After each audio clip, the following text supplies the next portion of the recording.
মৌসুমীর সংসারে সবাইকে জানাই স্বাগত। শুভ সকালের অনেক শুভেচ্ছা, অনেক ভালোবাসা। আশা করি আপনারা সবাই ভালো আছেন। পুরো ভিডিও দেখার অনুরোধ রইল সবার কাছেই। ভালো লাগলে একটা লাইক, একটা কমেন্ট আর একটা শেয়ার করে দেওয়ার অনুরোধ রইল। এটা কিন্তু দেখছেন আবার দুদিনের ব্লগ। গতকালকে পোস্ট করতে পারিনি ভিডিও, তো এটা হচ্ছে বুধবার আর বৃহস্পতিবারের ভিডিও। তো বুধবার দিয়ে শুরু করেছি। ঋষি সকালবেলা উঠেই এই চাদরটা নিয়ে গেছিলো ঋষি সেদিন যখন গিয়েছিল আমার বাপের বাড়ি। তা আমার বৌদি ধুয়ে কেচে মেলে শুকিয়ে গুছিয়ে দিয়েছে। সাদা চাদরটা পেতেছিলাম, তো ওটাকে তুলে আবার এই চাদরটা ঋষি পেতে দিচ্ছে। আসলে সত্যি কথা বলতে কি, আমি একটু আগোছালোই থাকি, তার মানে কাঁচা ধোয়া করি না বা ওরকম না। যেহেতু ঋষিকে নিয়ে অনেকটা টাইম বাইরে থাকতে হয়, কাঁচা ধোয়া করে ছাদে মেলি বা নিচে মেলি এনে রেখে দিই, পরে আর গুছানো হয় না, তো এইভাবে চলে। কিন্তু এখন যেহেতু 24টা ঘন্টা মানে খাটের মধ্যে বসা, সবসময় মনে হচ্ছে কি একটু পয় পরিষ্কার না থাকলে ভালো লাগছে না। যদিও পয় পরিষ্কার থাকার আমার কপাল নেই। আচ্ছা, পয় পরিষ্কার মানে আবার নোংরা আবর্জনা এরকম ভাববেন না, মানে আগোছালো। একটা কথা বলি, মানে পয় পরিষ্কার আর আগোছালো থাকার মধ্যে ডিফারেন্স আছে কিন্তু। তো যাই হোক, তবু আমি সবাইকে সবসময় বলি যে আমি যেমন তেমনভাবেই মেনে নিয়ে আমায় থাকো, আমি যেমন আমাকে তেমনভাবেই ভালোবাসো। আর যদি মনে হয় আমাকে ভালোবাসতে পারবে না, তাহলে ভালোবেসো না। তো যাই হোক, এটা একটু অন্যরকম কথা হয়ে গেল। এইবার ঋষি আমাকে স্নান করিয়ে এনে খাটে বসিয়ে দিয়েছে, তো আমি একটু সানস্ক্রিন মেখে নিচ্ছি, নিজের একটু কাজ করে নিচ্ছি। আচ্ছা, এই পর্যন্ত মানে বুধবারের ভিডিও, আর কিন্তু কিছুই আমি নিতে পারিনি বুধবারের ভিডিওতে। তো এটা হচ্ছে বৃহস্পতিবারের ভিডিও। সকাল থেকে বৃহস্পতিবারের ভিডিওটা শুরু করেছে ঋষি। তো সকালবেলায় কাজ হচ্ছে ঋষির আমাকে ওষুধ দেওয়া আর জলের বোতলটা গুছিয়ে ভরে দেওয়া আর চা দেওয়া, এই তিনটে ঋষির সকালবেলা ফার্স্ট টাইমের কাজ। পরে সারাদিনে যেরকম কাজ থাকে করে, বা ওই যে বললাম যে বাপের বাড়ি যাচ্ছে খাবার নিয়ে আসছে, বা ঋষির বাবা আসছে কিনা খাবার খাচ্ছি, মানে এরকমভাবে চলছে। আর সবাই তো ঋষির প্রশংসায় আপনারা পঞ্চমুখ, কিন্তু কী অত্যাচার যে করছে। আর একটা ঘটনা হয়েছে, ভালো ঘটনা, চলুন চা খেতে খেতে বলে নিই। সেদিন ভালো ছেলে এসে বলেছিল, মানে ঋষি নালিশ করেছিল আমি ঋষিকে মারতে যাই, তো ভালো ছেলে বলেছিল এখন তো পায়ের এরকম অবস্থা, তো তোকে তো দৌড়ে দৌড়ে মারতে পারবে না, তুই দৌড়ে পালাবি যখনই মারতে যাবে। ঋষি তখন বলেছিল মা ছুঁড়ে ছুঁড়ে মারে সব কিছু, হাতের সামনে যা পায়। তোমরা তো জানো না মা কি। তো বলছিল হাতের সামনেও কিছু রাখবি না, ঋষি বলছিল ঠিক জোগাড় করে নেয়।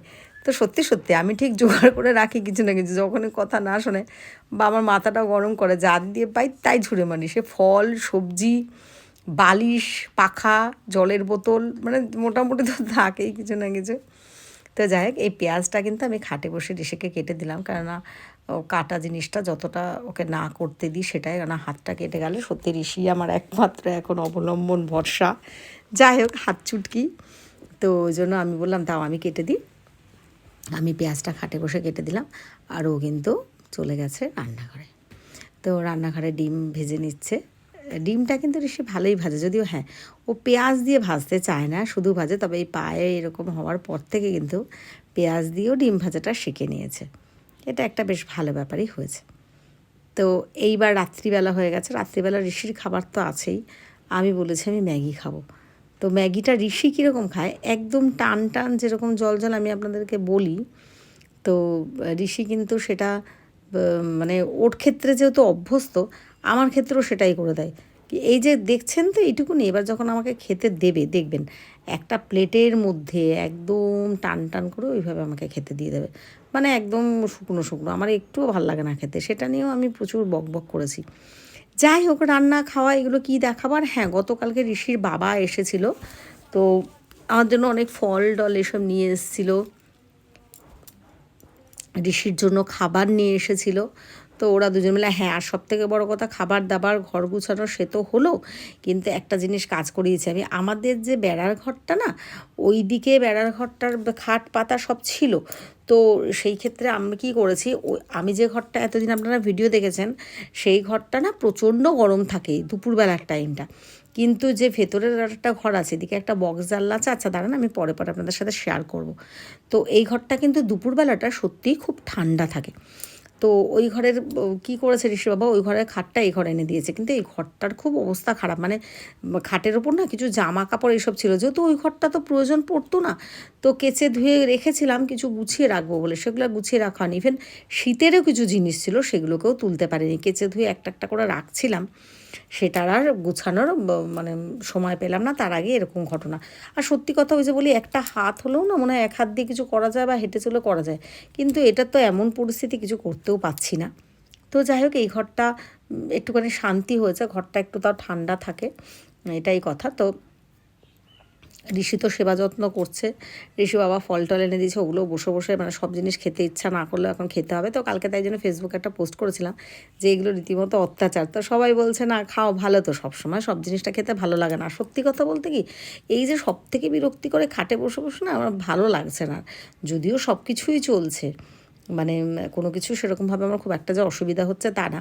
আর একটা কথা, সেদিনকে আমাকে ডক্টর বলেছিল যে আমি হাঁটাচলা করছি কিনা, পায়ে প্রেশার দিচ্ছি কিনা, কিন্তু সত্যি কথাই বলছি, একেবারেই না। আমি একবারেই যা বেরোই, মানে এমনি ওই ঘরে যাই, ভালো করে স্নানটা আমি করে আসি রোজ, কারণ এত গরম পড়েছে, স্নানটা ভালো থাকলে দেখবেন শরীর মন সব কিছুই ভালো থাকে। আর মাঝে মাঝে তো এমনি মন খারাপ হয়, আর ফেসবুকে এক একটা যা পোস্ট দেখি তাতে আরও মন মানসিকতাটা খারাপ হয়ে যায়। তো এই দেখুন, দেখেছেন এই ঘরের এই যে খাটটা, এইটুকুই শুধু আমি এখানে বসে রয়েছি, দেখুন রডের লোহার খাট, আর আপনারা কিন্তু ওই ঘরে এতদিন এই খাট দেখেননি। তো আমি সেগুলো পরে পরে এই ঘরটা একটুখানি আপনাদেরকে দেখানোর চেষ্টা করব। আর কি বলবো, তো চলুন আজকের ভিডিওটা আমি এখানে শেষ করব। সবাই ভালো থাকবেন, সুস্থ থাকবেন, এইভাবে আমাদের পাশে থাকবেন। আর হ্যাঁ, ভিডিওগুলো এখন ঠিকঠাক মতো দিতে পারছি না, একজনও যদি ভিডিও দেখে থাকেন আমার, আমি জানি তারাও অপেক্ষা করে থাকেন, কিন্তু সেই কজনের জন্যই আমি তাদের কাছে ক্ষমা চাইছি। চলুন টাটা, আজকের ভিডিওটা এখানেই শেষ করছি, চোখ রাখুন পরের ভিডিওতে। আর হ্যাঁ, সত্যি কথা বলতে এখন কিন্তু ঠিকঠাকভাবে ভিডিওগুলো গুছিয়ে দিতে পারছি না, আমি পা ভালো হয়ে যাক তারপরে গুছিয়ে ঠিকঠাক মতো আবার ভিডিও দেবো, ততদিন পর্যন্ত কিন্তু এইভাবেই পাশে থাকতে হবে। টাটা।